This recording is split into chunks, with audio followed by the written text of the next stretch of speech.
We just lost Tokyo. The words landed like a punch to the lungs. The conference room on the 52nd floor fell silent, save for the soft hum of the AC and the blinking cursor on the frozen presentation screen. Rachel Hale stood frozen, her hand still on the clicker, her other clenched tightly by her side. The skyline of Manhattan stretched beyond the floor-to-ceiling windows behind her, but inside the room it felt like freefall. Tokyo's backing out. Effective immediately, her legal counsel repeated, eyes flickering between screens. They're citing a breach of regulatory compliance. Section 14.3. Environmental Standards. Rachel's lips parted, but nothing came out. Section 14.3. That clause had been buried in the early drafts. She'd signed off based on assurances from legal and compliance. This wasn't just a snag, this was catastrophic. This was a $1.2 billion merger disintegrating mid-sentence. The board murmured. One by one, heads turned away from her. Some pretended to check their notes. Others, especially the two new partners, looked at her like a cracked dam. Not if, but when. "We'll reconvene in 30 minutes, she heard someone say. Probably Bryce. Smooth, expensive voice. Always ready to take the wheel when there's blood in the water. Rachel stepped back from the screen arms still by her sides. Her heels clicked softly as she crossed the room, not fast, not slow. Controlled. Always controlled. The doors shut behind her, and the silence she'd worn as armor cracked the moment she turned the corner and reached the vending machines. Her back against the wall, she let the breath out through her teeth. It came jagged, shaky, a $1.2 billion failure. Her throat tightened.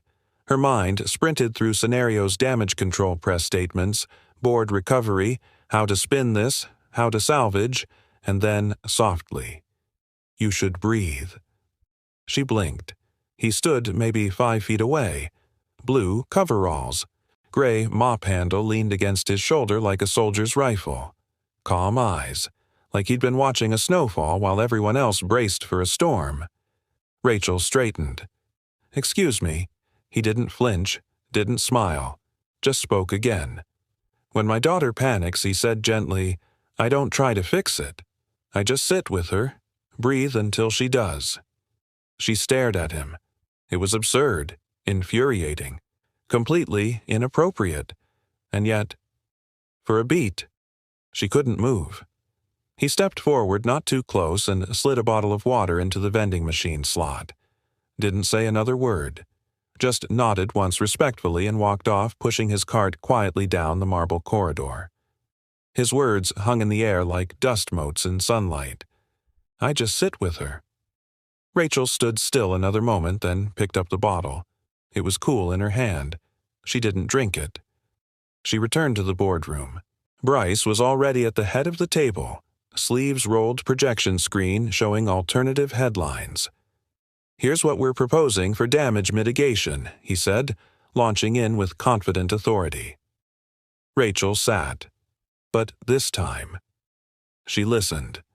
Not to Bryce, to her own heartbeat, to her breath, to the echo of a janitor's voice in the back of her mind. Down on floor 3, Mark Ellis wheeled his cart into the maintenance supply closet and closed the door behind him. The overhead light buzzed. He sat on the stool beside the shelves, hands on his knees, and let out a long breath. He hadn't planned to say anything. He never did. You speak too much and people start to expect answers. But there'd been something in her face. The way her hand trembled when she reached for the water. The same panic he'd seen in Lila's eyes 100 times when the world became too loud. He hadn't said anything brilliant. Just the truth. He picked up his phone and checked the time. 3:46 p.m. 2 more floors to finish before daycare pickup. The mop handle leaned against the corner, steady, upright. He'd be home before the rain started. That night, Rachel couldn't sleep. Not because of the Tokyo fallout, though that weighed heavy, but because of that moment in the hallway. She pulled up Mark's file quietly, discreetly. Maintenance night shift. Hired 6 years ago. No disciplinary actions. No HR notes. No promotion requests. No red flags, no green ones either. Just quiet. She closed the file and stared out her penthouse window, the lights of Manhattan flickering like signals she didn't understand anymore. No one had ever told her to breathe. Not like that. Not when it wasn't a performance. Not when it wasn't calculated. She thought of his voice. Low. Even. Unapologetic. I just sit with her. Breathe until she does. Rachel closed her laptop. And for the first time in months she sat in silence without trying to solve, spin, or fix a thing. Just sat and breathed, letting the snow in her mind begin to settle. The sound of heels against marble echoed down the hallway like a metronome out of rhythm. Rachel Hale walked fast, too fast for someone trying to look composed. Her assistant called after her something about a revised press release, but she didn't stop. Couldn't. Her office door swung shut behind her with a quiet click. Silence. She stood still in the middle of the room, her breath caught halfway in her chest. The city lights blinked outside the window. But they didn't ground her tonight. Not like they used to. Not like when she believed that being above it all meant she had control. She set the bottle of water on her desk. Still unopened. Still cold. Then she sat. No laptop. No phone. No emergency folder. Just her and her breath. I just sit with her. I don't fix. I breathe with her.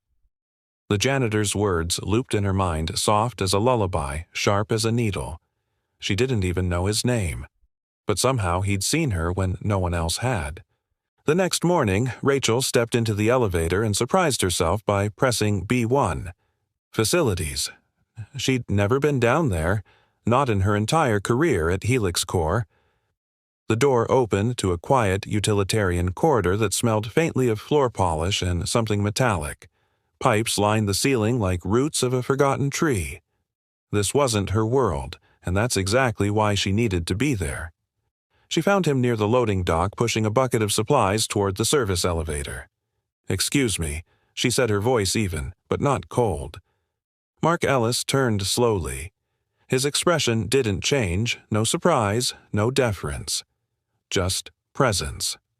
"You were right," she said simply. He blinked. "About what?" She took a step closer. "About breathing." "Yesterday. You said it to calm me down." He gave the faintest nod. "Did it work?" Rachel smiled just a little. "More than you know." There was a long pause. Not awkward, just full. "You always talk to executives like that?" she asked. "Only when they look like they're about to drown." That made her laugh. A real one. She hadn't done that in days. "I'm Rachel, by the way." "I know," he said. Then after a beat, Mark. She tilted her head. "What do you do?" "When you're not saving CEOs in hallways." He gave a soft chuckle. "Mostly floors, sometimes ceilings." Something about the way he stood, steady, humble, made her want to keep talking. But she didn't know how to linger in conversations that didn't have a target or a goal. So she simply said, "Thank you," and turned to go. But his voice stopped her. "You looked like someone who's always holding everything together for everyone else," he said. "That weight shows in the eyes. People think breaking is weakness. But sometimes it's just the body asking for a moment to be human." Rachel turned back to him, stunned. "How do you know that?" He hesitated. "Because I used to carry it too." He left it there. And she respected him for it. Later that afternoon, Mark finished up on floor 27 and took his usual break near the east stairwell, a quiet corner where the sun came in just right and no one bothered him. He took out the small sketchbook he always carried. Not for art, just quick diagrams, thoughts, quotes. Lila said that he didn't want to forget. Today, he wrote, "Power isn't in holding it together. It's in knowing when to let someone hold you." R. He didn't know why he wrote it. Maybe because it mattered that someone up there had actually listened. Rachel sat in her office, now alive with murmurs of recovery strategy meetings and investor reassurance calls. Bryce had emailed a full PR memo and proposed a shift in media narrative. It was fine, predictable. But something in her resisted that path. She opened a blank email. To herself.